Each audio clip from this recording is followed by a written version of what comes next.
Hello, my name is Justin Klemballa, and I'm going to be explaining and demonstrating a grind session. There's very many different versions of a grind session. This is just one version that I like to use. The grind session is an absolute staple of all of Jim McLean golf schools, and also it was nicknamed by Glenn Farnsworth, the lead master instructor at the Doral facility for Jim McLean golf schools.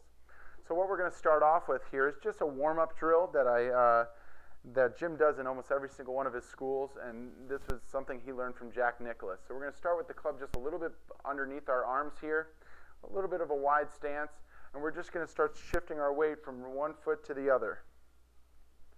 Very important that we keep our head still as we do this drill. I'm not moving my head back and through. I'm basically just moving my hips from side to side and trying to keep my head steady here. There's a little bit of a rotation of my body, and I'm feeling the weight moving from the insteps of my feet. I'm not moving my weight to the outside of either foot. I'm just keeping my weight on the insteps of my feet and just shifting my weight from side to side. Nice little warm-up drill, and since Jack Nicklaus did it almost every time he hit balls, before he hit balls, might be a good idea for us to do it too. Okay, so after doing that for a little bit, let's move our club up to around our shoulders here, and we're going to just start working on what our body does. Our body does two things in the golf swing. It shifts weight, and it rotates. And it's very important that we get the correct sequence of the shifting to the rotating, because that will help the club fall on plane. So let's get our good stance here. We want to bend from our hip girdles here, a little bend of our knees, a little tip of our cap down, and looking straight onto the golf ball. One quick misconception is that our back should be completely straight. So the club should make a straight line from my tailbone all the way up to my back of my head. That's a misconception. That's not true. We've seen a lot of tour players that actually tip their hat down and look straight onto the golf ball, and there's a bit of a space between the back of the head to the club here. So you do not have to have a perfectly straight back. It's okay to have a little bit of roundness at the top of our back. A great example of a tour player would be Jack Nicklaus, once again. You know, a great player who had a little bit of roundness, not a perfectly straight back. So once we get into our good posture there, we're going to feel like we're rotating back. Here we're going to try to make sure that we're turning our shoulders to a 90 degree to our spine angle. So as you can see, my spine angle is already kind of bent over a little bit over the golf ball. So we're just turning our shoulders to a 90 degree angle to that spine angle. I don't want to see any lifting of our body where we start to move the club in a horizontal position, and I don't want to be too much dipping down where the club starts to point down towards my toes. So I just want to feel as if I'm just staying right, nice and 90 degree turn to my spine angle. At the top of the backswing here, I want to see that my right knee has maintained some bend here, and the weight is concentrated on the instep of my right foot. I don't want to see any sliding of the hip and getting the weight on the outside of the foot. So just on the instep of this foot right here. On the downswing, we want to see that the lower body begins the downswing with the lower body shifting first and then rotating our upper body to a finish. So I'm going to do that slowly first, and then I'm going to do it fast. It's better for you to do it more within sequence and not make it seem too robotic, okay? So watch me do this slowly as I start to fall into my left side and then start to rotate my shoulders through to the impact, to the finished position. Those are the first two moves in a correct sequence. The only one we're leaving out is the throwing of the club because we don't have our hands and arms involved in this piece of this swing. So we rotate back, feeling the weight on the instep of our right foot. We begin to fall and shift with our lower body into the left side, and then we rotate the upper body and come to a finish. Very important here at the finish that my right toe is on the ground, right toe is into the ground, and everything lines up over my left side. Also, from the back view, you'll see that my right shoulder is lower than my left at the finish. That's a fundamental of all good ball strikers. There are no good ball strikers that come up to a straight up and down position. There should be a slight little tilt towards our target line here at the finished position. So that's a great little drill here. And then as you do it fast, it'll start to look a little bit like this.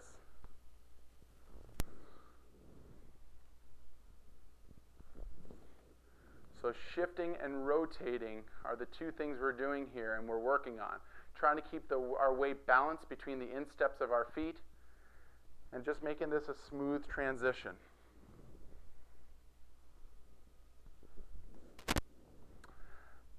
As I said in the beginning, these two moves are going to help make the club fall on plane, and I'll explain that just for a second here.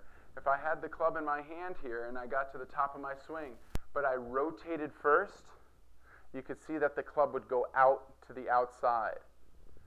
The shifting portion makes the club drop to the inside.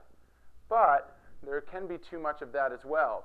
If I go to the top of my swing here and I shift only and shift too much, the club can see that it drops too much to the inside because I forgot to rotate, and then I flip the club from the inside too much.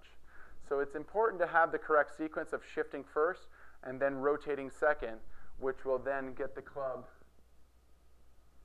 to fall right.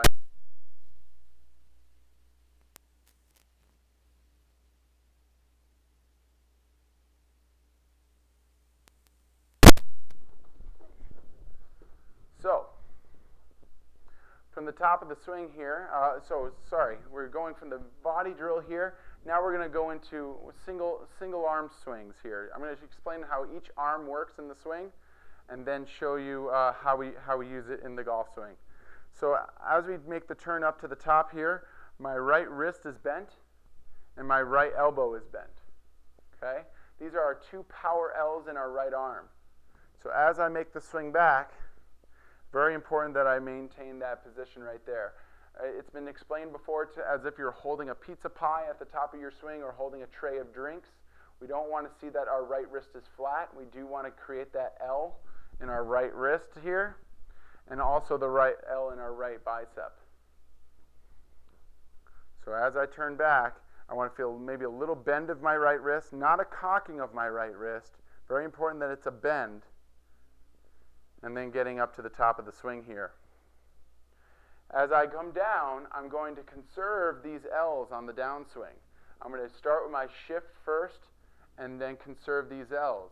As I come into the delivery position here, that's okay when I can start to let go of those L's coming through to the through impact. So from the top of the swing here, I start down with my lower body first. Then my two L's drop down, and then I let them go through impact. I don't want to see you hanging on to it too much. Sometimes the teaching of lag and having the grip come down first before the club head can be overtaught. It is important that the grip gets there first, and that's why we're conserving our L's into this position. But once we get to this position, it's okay to let those things go. So our two L's from the top, my right wrist and my right elbow, shifting first, dropping it down into this delivery position, and then letting it go into the finish. As you do this quickly, you can start to create some swish if you can. It might be hard to hear it because it's only one hand, but you might hear a little bit of a swish down at the bottom.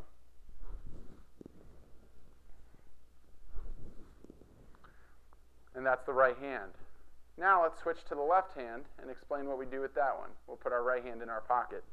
As we turn back and go to the top of the swing here, you'll see that our left arm and the club create another L. That's our third L, our power L here. That's the cocking and uncocking of the left wrist. So as I come up to the top here, I'm just cocking my left wrist to the top. Now as I come down, I'm going to feel like the lower body is shifting first, maintaining that L into this delivery position. And then once I get to the delivery position, I can let it go. Now notice as I let it go, I keep my left elbow down.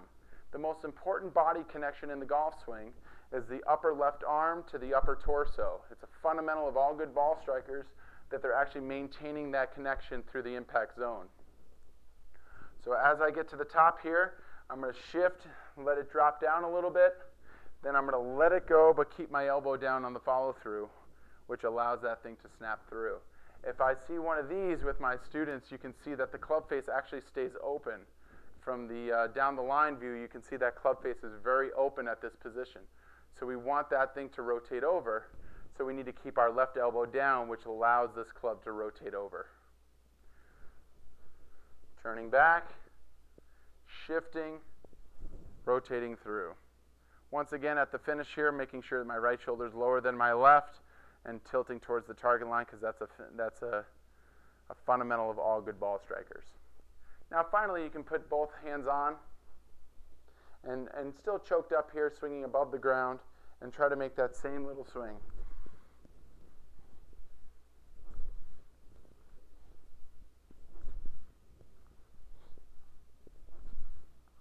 Beautiful, beautiful swings here. If you can get the sequence of the lower body starting first and rotating second, and then getting our 3 power L's to snap right down at the bottom right at the right time. So conserving them from the top of the swing down to this position, and then once I get to the delivery position, I let them go through and make a big loud swish down there at the bottom. Okay? So this is a grind session. This is doing work away from the golf ball.